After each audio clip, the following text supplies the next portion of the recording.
बोले वृंदावन बिहारी लाल की, राधा रानी सरकार की, भागवत भगवान की जय जय राधे। दामोदर मास चलছে, সংক্ষিপ্ত ভাবে দামোদর মাসে দুই চারটি কথা বলেই আজকে আমরা যে প্রসঙ্গে আরম্ভ করব। দামোদর মাসে সবার হৃদয়ে মনে প্রাণে একটি মাত্র প্রশ্ন থাকতে পারে, দামোদর মাসে কেন প্রদীপ দেখানো হয়, কেন বা প্রদীপ দেখাবো আকাশ প্রদীপ। এবং এই দামোদর মাসে কিছুদিন পূর্বেই যখন দীপাবলি হয়ে গেল প্রদীপ দেখানো হয়, কিন্তু বিশেষ করে এই যে আকাশ প্রদীপ দেখালে কি লাভ হয়? শাস্ত্রে বলছে আমাদের যেদিন শেষ যাত্রা, এই দেহ থেকে প্রাণ যেদিন নির্গত হবে, আমার বলতে যখন কেউ থাকবে না, আমার শেষ বিছানা হবে তুলসী তলা, তখন আমার এই দেহের ভিতরে যে আত্মা আছে সূক্ষ্মাকারে, সেই আত্মা অঙ্গুষ্ঠ প্রমাণ শরীর হবে। সেদিন এই আত্মা সেদিন যাত্রা করবে এক অজানা পথে, এক অন্ধকার পথে।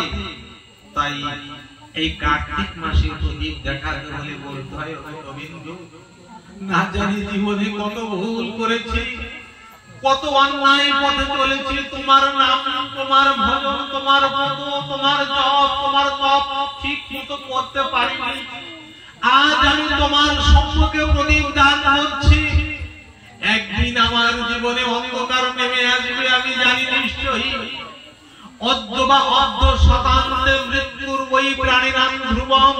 আজ হোক কিংবা কিছুদিন পরে হোক, 100 বছর পরে হোক, আমাকে নিশ্চয়ই মরতে হবে। এবং আমি যদিও মরে যাই, আমার দেহের ভিতরে যে আত্মা আছে এ তো মরবে না, একে যেতে হবে এক অজানা পথে, তাকে পাড়ি দিতে হবে। তো আমি আমার এই দেহের ভিতরে বসে আছি, সে যখন অজানা পথে পাড়ি দেবে, পথে তো তার অন্ধকার থাকবে। গোবিন্দ তুমি সেদিন কৃপা করে তুমি আমাকে এই আলোর পরিবর্তে আমাকে আলো দেখিয়ে, পথ দেখিয়ে তোমার ধামে নিয়ে যেও গোবিন্দ। সেদিন আমার আপনার মধ্যে তো কেউ থাকবে না, সেদিন আমার একমাত্র তুমি ভরসা হবে গোবিন্দ, একমাত্র তুমি ছাড়া আমার কেউ না। তাই আজ তোমার চরণে আমি যে দীপ দান করছি গোবিন্দ, একটু তুমি গ্রহণ করো। সেদিন আমার আপন বলতে ওগো কেউ রবে না, সেদিন তোমরা সবাই আমার বান্ধব হইও। ওই মধুর কৃষ্ণ নাম আমার কর্মে ওগো শুনায়ে দিও। সেই আমার পরম বান্ধব, যে আমার শেষ অবস্থায় আমার এই কর্মে কৃষ্ণ নাম শোনাবে। আমি এই মধুর নাম শুনে সেই নামের পথে শেষ, তাই তোমরা আমার পরম বান্ধব, তোমরা এই মধুর কৃষ্ণ নাম আমাকে শোনাবে সেদিন, যেদিন আমি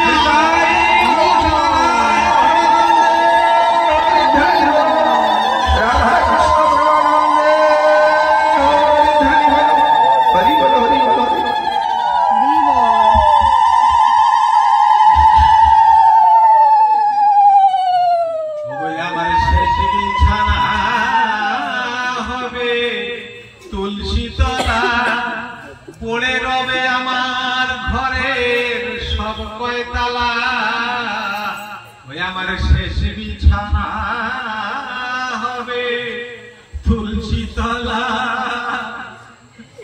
সেদিন আমার আপন বলতে কেউ রবে না, সেদিন মধুর নামটি আমায় শুনিয়ে দিও। সেই জন্য আমরা দামোদর ভগবানের কাছে প্রার্থনা করি, ওগো দামোদর ভগবান, তুমি মাতা যশোদার প্রেমে, বাৎসল্য প্রেমে তার কাছে বন্ধন স্বীকার করেছিলে। আমরা তো পরিশ্রম করতে পারি না। ভাগবতে বলছে দৃষ্টা পরিশ্রম কৃষ্ণম কৃপয়া আশিত সবন্ধনে। যখন মানুষ পরিশ্রম করে তার সাধনা করার জন্য, তার ভক্তি করার জন্য, তার নাম জপ, তার ব্রত ইত্যাদি তৈরি করার জন্য মানুষ কষ্ট করে, যখন আমার গোবিন্দ স্বয়ং ডাকে হে আমার জন্য আমার এই পরম ভক্ত আমার জন্য আজ পরিশ্রম করছে, আমার জন্য তার যাবতীয় সংসারের সুখ ত্যাগ করে এই কার্তিক ব্রত পালন করছে, আমার নামে সে আমাকে প্রদীপ দেখাচ্ছে, ওগো গোবিন্দ শেষ অবস্থায় কৃপয়া তুমি কৃপা করে তুমি আমার বন্ধন স্বীকার করো, অর্থাৎ তুমি আমার তোমার চরণে স্থান দিও। এই কার্তিক ব্রতের সম্পূর্ণ নিয়মের একটাই মাত্র উদ্দেশ্য, সারা বছরের ভিতরে একবার নাম জপ, 1000 বার নাম জপ করবেন, আর কার্তিক মাসে মাত্র একবার নাম জপ করবেন, ততদূর সমান। সেই জন্য এই মাসে কোথাও যাত্রা ভ্রমণ নাই, একমাত্র এক স্থানে বসে নাম জপ নাম জপ নাম জপ। যত জপ করবেন, যত আমরা জপ করতে পারবো, তত গোবিন্দ আমাদের প্রতি সদয় হবে, কৃপা পরায়ণ হবে, এই সংসারের মায়ার বন্ধন আমাদের কাটবে। একটি মাত্র উপায় আছে মায়ার বন্ধন কাটার জন্য, হে গোবিন্দ আমি যদি তোমার হতে পারি, যদি গোবিন্দর হওয়া যায় তাহলে মায়ার বন্ধন কাটে, আর গোবিন্দর না হতে পারলে মায়ার বন্ধন কাটে না। বর্তমান সংক্ষিপ্ত ভাবে আজ আমরা আমাদের প্রকৃত প্রসঙ্গে প্রবেশ করব, যে গোবর্ধন নাথকে আমরা পূজা অর্চনা করলাম। একদিন ব্রজে ভগবান শ্রীকৃষ্ণের বয়স তখন 7 বছর ছিল। 7 বছর বয়সে খেলাধুলা করে এসে নিজের গৃহে এসেছে, এসে দেখে রান্নাঘরে মাতা যশোদা, মাতা রোহিণী এবং অন্যান্য অনেকে খুব সুন্দর সুন্দর প্রসাদ তৈরি করছে, রান্না বান্না চলছে, অনেক কিছু তৈরি হচ্ছে। দরজা আল্লাহর কাছে, দরজা দিয়ে ভিতরে প্রবেশ করতে যাবে, বলছে ওমা ওমা কি রান্না হচ্ছে, এত সুন্দর সুগন্ধ, বলছে এত সব আয়োজন কিসের জন্য, বলছে সরে দেখে না, আসিস না ভিতরে, জানিস না আজ জয় জয়ের প্রসাদ তৈরি হচ্ছে। বলছে জয় জয় কে? সব থেকে বড় জয় জয় তো আমি, আমার থেকে আর বড় জয় জয় কে আছে, তার প্রসাদ তৈরি হচ্ছে, কত সরে যাবে। এবার শ্রীকৃষ্ণ যখন ভগবান যখন ভিতরে রান্নাঘরে প্রবেশ করতে পারলো না, তখন বাইরে চলে গেল। দেখেন কথা ভাগবতের প্রত্যেকটি কথার ভিতরে বিরাট বিরাট রহস্য লুকিয়ে আছে, কিছুটা চিন্তা করবেন। রান্নাঘরে যে কোনো লোক যখন তখন প্রবেশ করলে হয় না, বাইরে থেকে ঘুরে এসে রান্নাঘরে ঢুকলে ওই অন্ন অপবিত্র হয়ে যায়,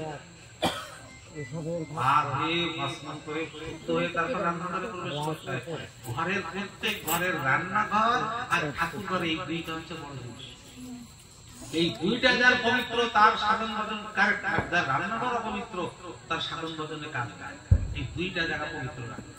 তাই ভগবান শ্রীকৃষ্ণকেও রান্নাঘরে ঢুকতে দিচ্ছে না, যেখানে প্রসাদ তৈরি হচ্ছে। তাহলে ঠাকুরের প্রসাদ কত বড় জিনিস, আমরা যা বর্তমানে সব প্রসাদ ঠাকুরকে দান দিচ্ছি বা দান শেষে অন্য চড়ানো হবে, এসব কত বড় জিনিস।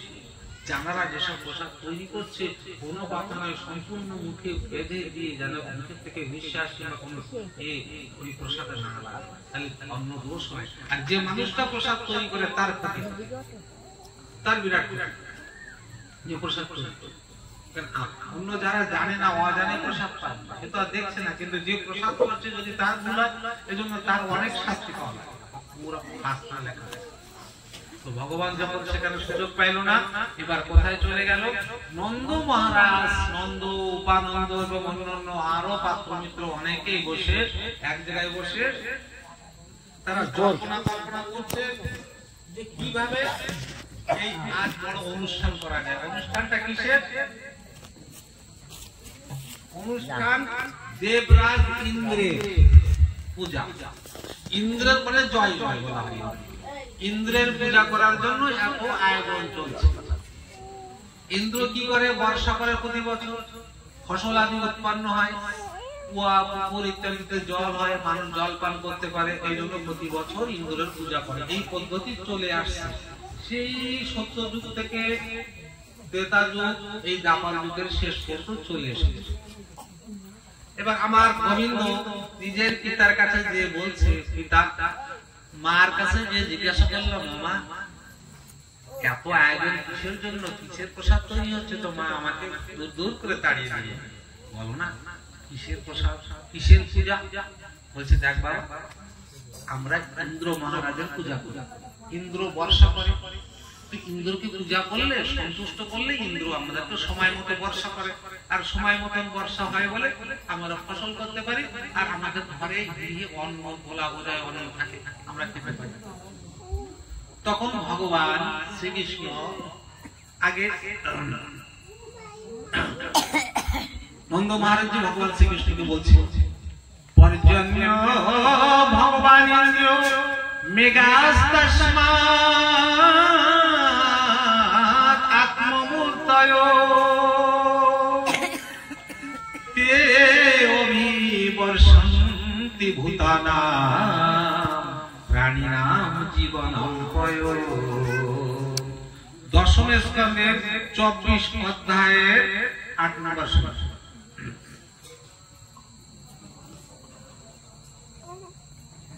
পর্জন্য, পর্জন্য মানে ধান, গম ইত্যাদি যত ফসল। পর্জন্য ভগবান ইন্দ্র, অর্থাৎ ভগবান ইন্দ্রের জন্যই আমাদের ফসল হয়। মেঘাস্তস্মাৎ আত্মমূর্তয়, অর্থাৎ ইন্দ্রিয়ের যে আত্মরূপ হচ্ছে আকাশে যে মেঘ থাকে সেই মেঘ। তে অভিবর্ষন্তি, তারাই বর্ষা করে, তাই প্রাণিনাম জীবনম, আমাদের জীবন ধারণ হয়। সেই জন্য আমরা ওই তার 7 বছরের ছেলে ভগবান, আর অনেক জ্ঞানী গুণীজন বসে আছে সেখানে। ভগবান মাথায় একটা হাত দিয়ে বলছে, পিতা কর্ম প্রধান বিশ্ব রচিরাখা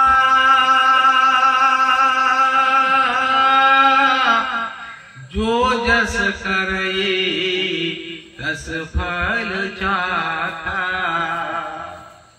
এই পৃথিবী তো কর্মপ্রধান, মানুষ যে যেমন কর্ম করে সেই কর্ম অনুসারে ভগবান তাকে ফল দেয়।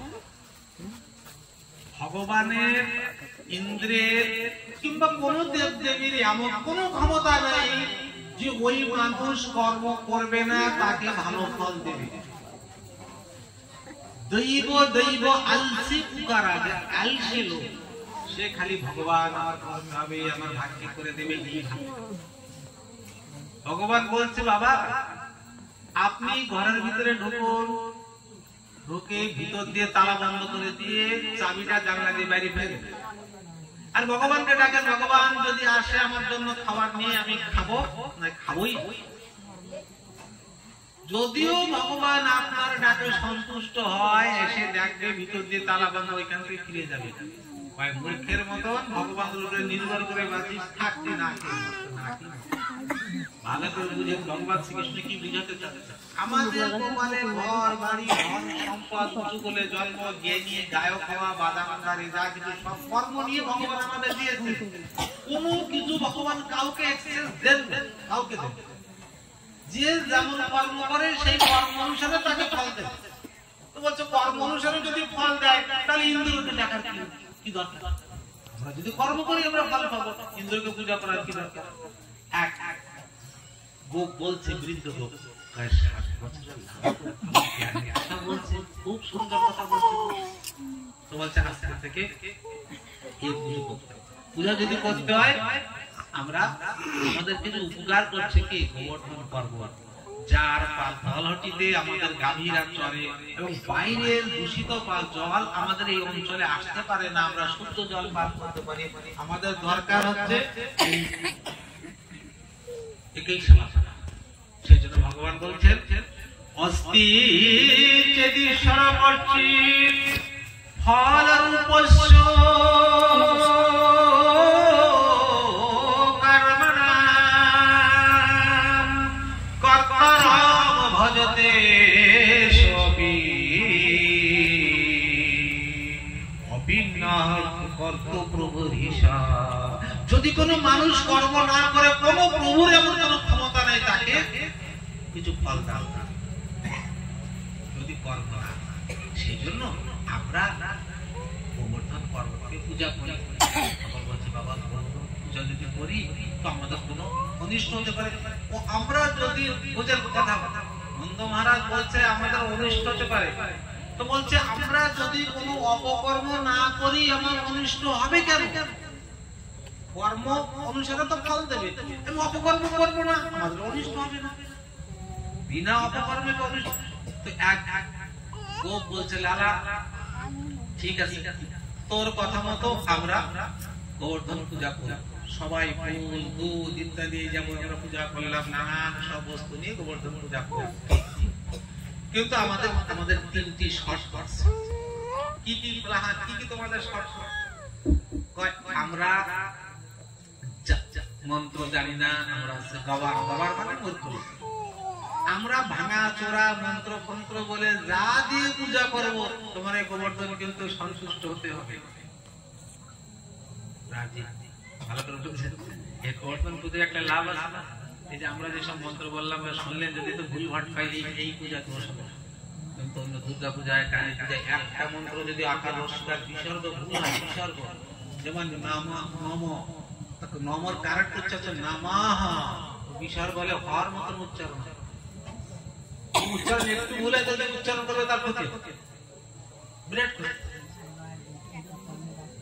কিন্তু এই ক্ষেত্রে অত ক্ষতির সম্ভাবনা নাই, কেন ভগবান নিজে পারমিশন দিয়ে দিচ্ছে, বলছে না এই গোবর্ধন পূজা করলে ভয় নেই, আমরা ভাঙা চোরা মন্ত্র বললে হবে। নাম্বার 2 আর দ্বিতীয় নাম্বার কি বলে? দ্বিতীয় নাম্বার হচ্ছে এই যে আমরা প্রসাদ দিয়ে দিলাম, প্রসাদ চড়াইলাম, ঘন্টা বাজিয়ে দিলাম, পর্দাটা নিয়ে দিলাম, এবার গোবর্ধন নাথ প্রসাদ পাবে। ভালো করে খেয়াল করেন, পর্দা দিয়ে প্রসাদ না দিলে কি হবে? প্রসাদ দেওয়া অবস্থায় যদি কেউ লোক ওই প্রসাদ থেকে তাকে নরকে যেতে হয়, এই জন্য প্রসাদ দেওয়ার সময় পর্দা দেয় না, পর্দা দেয় না। কোন শুনেছেন পর্দা কেন দেয়? আজকাল কেউ খোলা অবস্থায় দিয়ে দেয়, হ্যাঁ সময় দাঁড়াইছে দেখতেছে প্রসাদ কি রান্না হয়েছে, ও পনির তরকারি হয়েছে আর কি হয়েছে, ওই হয়েছে, ও সব লোক দেখে। ঠাকুরকে প্রসাদ দেওয়ার সময় কেউ দেখলে যে দেখবে তার ক্ষতি, যে প্রসাদ লাগবে তার ক্ষতি। বিনা পর্দায় কখনো প্রসাদ লাগাবে না। নাম্বার 2। নাম্বার 3, ঠাকুর প্রসাদ পাচ্ছে আমরা দেখবো, সাকারে দেখবো, আমরা তো প্রসাদ লাগাই, আবার ওই প্রসাদ আমরা তো বুঝতে পারি না ঠাকুর পাইলো কিনা, কিন্তু তোর গোবর্ধন তোর গিরিরাজ কিন্তু প্রসাদ পাবে। রাজি? বললো ঠিক আছে রাজি, প্রসাদ তোলে ঠিক আছে, তাহলে সুন্দরভাবে প্রসাদ তৈরি করে এবার সবাই মিলে আর এবার গোবর্ধন নাথের পূজা হবে। আর গোবর্ধন কত 7 ক্রোশ এরিয়া নিয়ে গোবর্ধন, এত বড় একটা প্রভু যে প্রসাদ পাবে, সে আর অল্প প্রসাদ পাবে কি? সবাই ব্রজবাসী সবাই প্রসাদ প্রস্তুত তৈরি করছে, যে যেভাবে পারে, কিন্তু মন প্রাণ কি যে আমি গোবর্ধন নাথকে এই প্রসাদ দেবো বলে। আজকে জানারা এখানে প্রসাদ নিয়ে এসেছেন কিংবা যে ফল কিনেছেন, যদি ফল কেনার সময় কিংবা তৈরি করার সময় তোমরা মনে মনে ভাবেন যে আমি ওই গোবর্ধন নাথের জন্য হচ্ছি, তাহলে কিন্তু গোবর্ধন পাবে, আর নাহলে কিন্তু পাবে না, যতই দেরি নেই না।